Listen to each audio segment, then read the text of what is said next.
est mort, tout est mort avec moi. On ne peut en parler avec énergie sur Jambo FM. On ne peut ne pas aborder les sujets qui coiffent. On ne peut ne pas se fâcher face aux réalités qui nous entourent. Laissons parler les gens. Tous ces gens qui ont tué, ils ont pris goût de tuer. Tuer des gens pour s'enrichir ou tuer des gens par le pouvoir, c'est pas une solution.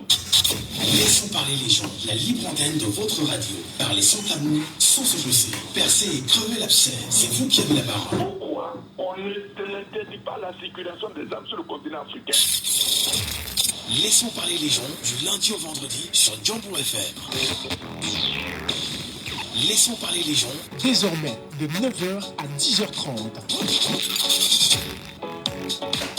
Et vous êtes bien de nous retrouver sur les antennes de Jambo FM, mesdames et messieurs. Bonjour à chacun d'entre vous. Il est bien évidemment 9h, passé de 1 minute seulement. Nous vous retrouvons dans le cadre de Laissons parler les gens. C'est la libre antenne de votre radio. Et chaque matin, entre 9h et 10h30, vous prenez la parole. Vous vous exprimez au-delà des sujets. Vous apportez vos analyses, vos points de vue, vos commentaires. Mais surtout, ensemble, nous tentons d'avoir une perspective particulière en direction du Cameroun qu'il faut bâtir et construire en tant que Camerounais. Arnaud Moussi est à la technique. Très heureux de vous retrouver ce matin. Au risque de me répéter, je suis Michel Ngatou. Mesdames et messieurs, installez-vous confortablement. Laissons parler les gens. Premier sujet. Que s'est-il réellement passé dans le sérail? Une information lâchée en pleine cérémonie des 42 ans, voilà, de Paul Biya, de l'accession du chef de l'État Paul Biya à la magistrature suprême dans le Diamaré. Il est important de le rappeler que le secrétaire général du ministère des Finances a lâché une bombe incroyable. Les 2 milliards mis à disposition des sinistrés en direction des catastrophes de l'extrême nord du Cameroun, l'argent n'est pas arrivé à bon port. Pourtant, Paul Biya avait signé ces 2 milliards en direction de ces Camerounais et le ministre de l'administration territoriale, Paul Atangandji, a fait savoir que l'argent était mis à disposition de ces derniers.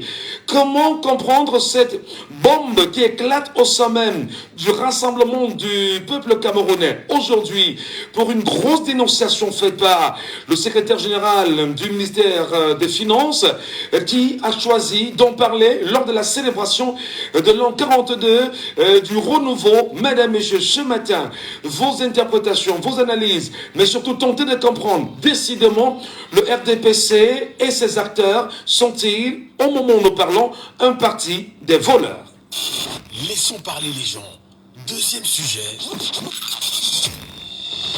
Et nous parlons de loi de finances au Cameroun. Au moment où nous sommes en train de produire cette émission à l'hémicycle du Palais des Congrès, les députés sont réunis autour de Cavaillé Yégué d'Ibril et qui d'ailleurs hier, les travaux se relançaient. Et puis, sur la Select, on parle encore de la loi de finances. La loi de finances de 2025. A-t-on déjà fait véritablement le bilan de la loi de finances de 2024? On sait que le budget avait légèrement augmenté.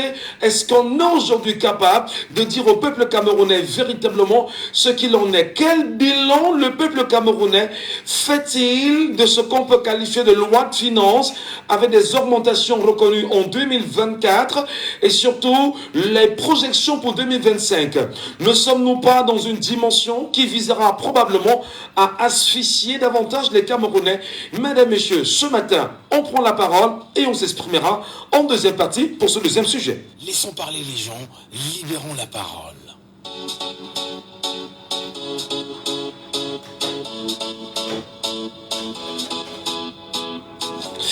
Soyez les bienvenus, mesdames, messieurs. Juste le temps de vous saluer, qui est très nombreux à nous regarder sur les plateformes numériques, Jambo FM Direct, et en même temps pour ceux qui nous retrouvent, sentez-vous chez vous, mais surtout, prenez la peine tout à l'heure de nous appeler via le WhatsApp de l'émission. Dans un premier temps, pour ceux qui ont WhatsApp, je vous donne rapidement le contact WhatsApp. Le 654 40 19 13. Je rappelle, le 654 40 19 13. C'est pour ceux qui tenteront peut-être de nous avoir difficilement en appel classique, le WhatsApp étant ouvert, appelez-nous et surtout exprimez-vous. Voici les numéros de téléphone pour nous appeler en direct et surtout de prendre la parole sur cette émission dans la libre antenne. Je rappelle que dans la libre antenne, c'est le moment pour chacun d'entre vous d'appeler et de laisser son commentaire, de laisser son analyse et surtout de pousser la réflexion un peu plus loin sur ce qui nous interpelle. Le 6 74 39 79 04, le 6 74 39 79 04 ou encore le 6 59 92 48 83, 6 59 92 48 83. Premier sujet ce matin et vous avez l'occasion, mesdames et messieurs, de vous exprimer là-dessus. Il s'appelle le secrétaire général des services du ministère des Finances, qui lors de la célébration du 42e anniversaire à l'accession, de l'accession à la magistrature suprême de M. Paul Barthélémy Biya-Bimvanda, Paul Biya, si vous le souhaitez, monsieur le président de la République, dans l'Audiamaré, il a fait exploser une bombe incroyable. Il déclare que les 2 milliards mis à disposition des populations sinistrées de l'extrême nord, l'argent n'est pas arrivé à bon port. La question ce matin est de savoir qui était supposé conduire l'argent à bon port. Premièrement, pourquoi l'argent n'est-il pas arrivé?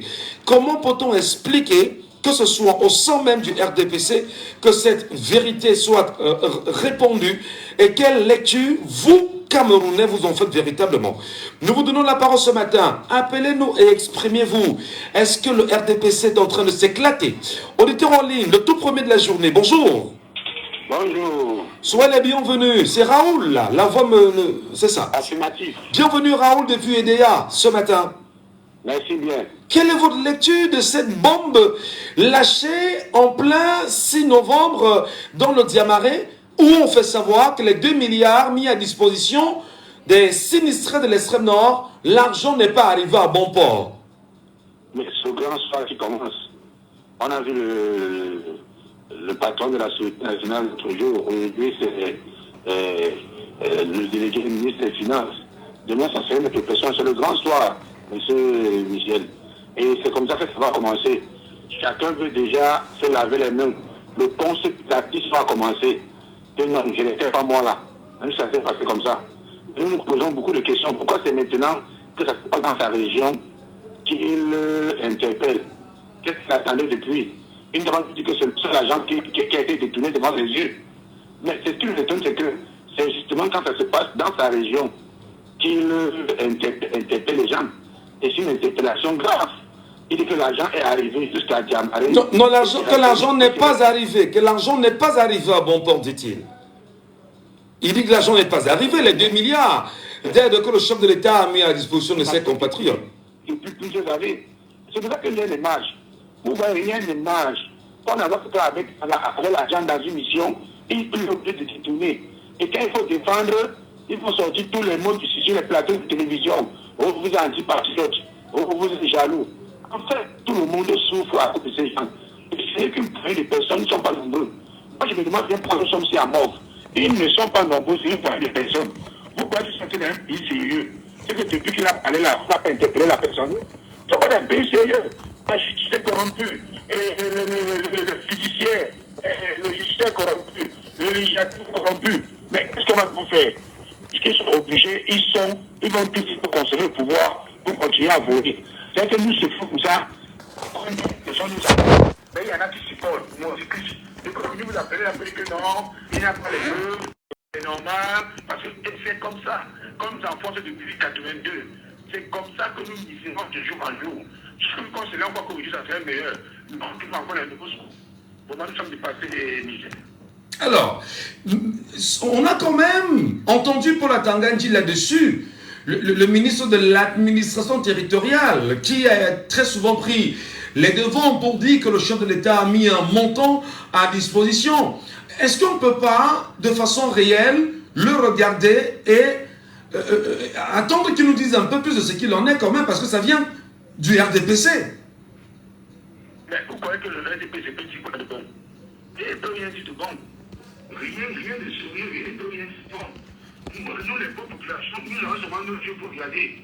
Nous prions Dieu que demain, vraiment le Dieu qui va venir nous sauver. Qu'est-ce que nous allons faire? Nous ne pouvons pas marcher, nous ne pouvons pas revendiquer, nous ne pouvons pas réclamer. Et bien même quand les partis d'opposition veulent seulement faire des réunions politiques chez eux, ils sont encerclés et nous sommes en prison. Mais monsieur Michel, je reviens pour la deuxième partie, je vous en prie. Merci beaucoup. Visiblement très choqué par la suite, par cette actualité ce matin. Vous êtes très nombreux à nous écouter, à nous regarder. Bien évidemment, prenez la parole, mesdames, messieurs, en direct sur la radio. Laissons parler les gens. Vous nous appelez et vous vous exprimez. Comment expliquez-vous, on va dire, cette grosse bombe lâchée au sein même du Rassemblement démocratique du peuple camerounais? Le secrétaire général des ministères des Finances qui fait savoir que les 2 milliards mis à disposition des sinistrés en direction de l'extrême nord du Cameroun, l'argent n'est pas arrivé à bon port. Qui a volé l'argent? La question, bien sûr, mérite d'être posée. Comment analysez-vous que ce soit au sein même du RDPC que ça fasse débat? Auditeur en ligne ce matin, allô, bonjour. Bonjour, monsieur Michel. Soyez les bienvenus, chers messieurs. Nous vous appelons comment? Saban Thomas depuis Boya. Monsieur Saban Thomas, depuis Boya. Votre lecture, monsieur Saban? Oui, monsieur Michel. Mais toute cette cacophonie, où est le chef de l'État? Où est-ce qu'il est? Le même type de sinistre est arrivé en Espagne. Le roi d'Espagne est descendu dans ces régions-là avant d'être raboué.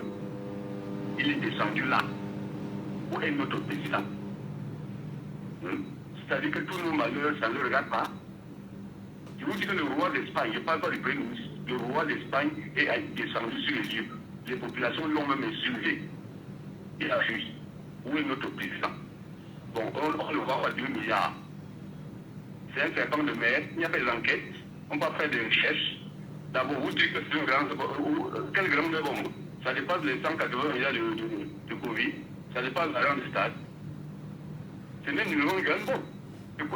Donc 2 milliards, 2 milliards, c'est minable en termes je vais dire, d'argent qui serait détourné. Allô? 2 milliards, c'est minable pour vous en termes d'argent qui serait détourné, parce qu'il y a pire que ça, c'est ça?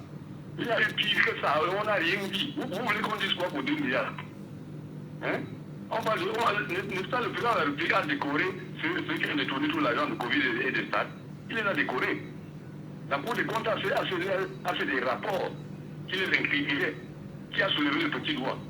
Vous voyez que c'est pour 2 milliards qui vont se gêner, alors qu'il y a une élection qui arrive et qu'il veut que ses courtisans trichent les élections pour lui. Hein? Il faut que les courtisans trichent les élections pour lui. Comment? On va faire que les gens feront fait disparaître 2 milliards.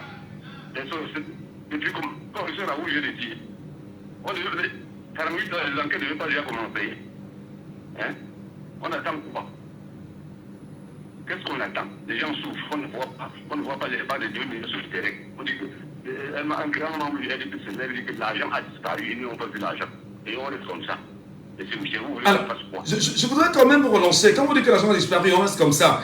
Souvenez-vous quand même qu'en 1994, il y avait la question de la Coupe du Monde, où l'ancien ministre de la Communication, Kanchou Komeni, de cette époque, avait fait savoir que sur l'argent qui était destiné aux Lions indomptables, l'argent se trouvait entre Washington, c'était ça, entre Washington et Yaoundé.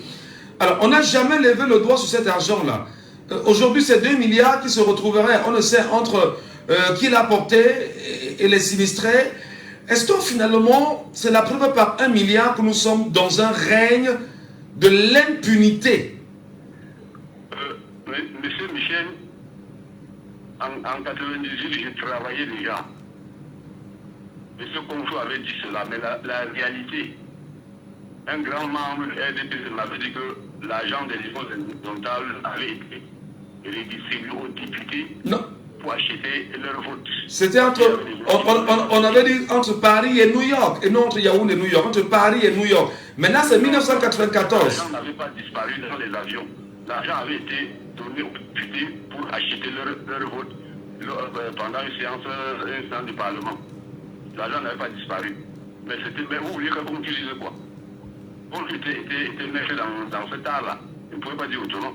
Mais la vérité est que l'argent n'avait pas disparu. L'argent avait été utilisé par le chef d'État pour donner aux députés afin qu'ils votent peut-être les fausses lois. Non, c'était juste pour prendre un exemple du passé.